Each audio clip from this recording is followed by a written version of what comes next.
अस्सलाम नाज़रीन, N news में ख़बरनि जो सिलसिलो जारी है। ख़बर तव्हां ताईं पहुचाईंदासीं। मलीर मां मलीर जे क़दीम वसंदी जामकंडो ॻोठ जी सर्विस रोड ते हैवी ट्रांसपोर्ट जी बेकाबू आमदरफ़्त सबबि रोज़ानी बुनियादनि ते हादसा थियण लॻा, जंहिंजे करे इलाइक़े वासियुनि में सख़्त ख़ौफ़ पकड़ियल आहे।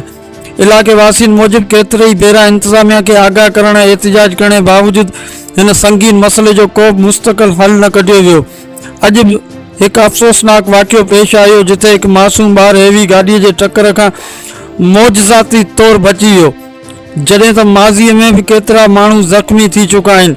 मीडिया से ॻाल्हाईंदे समाजी अॻवान सज्जाद याकूब कासकली, मंजूर कासकली ऐं ॿियनि चयो त ॻोठ जी सर्विस रोड असल में मक़ामी आमदरफ़्त लाइ ठाहियो वियो हो, पर हाणे उन ते वॾियुनि गाॾियुनि, ट्रालनि ऐं डंपरनि जे गुज़रण सबबि आम माण्हुनि, ख़ासि करे ॿारनि, बुज़ुर्गनि ऐं औरतुनि जी ज़िंदगी ख़तरे में पइजी वई आहे।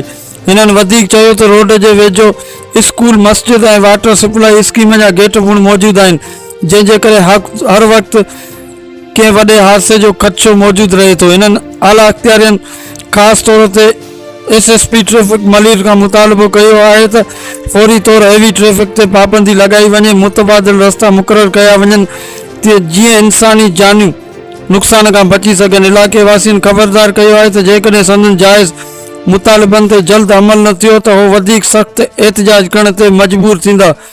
कैमरामैन अब्दुल वाहिद कासकली सां गॾु आदम सिरलो, NA न्यूज़, मलीर, कराची।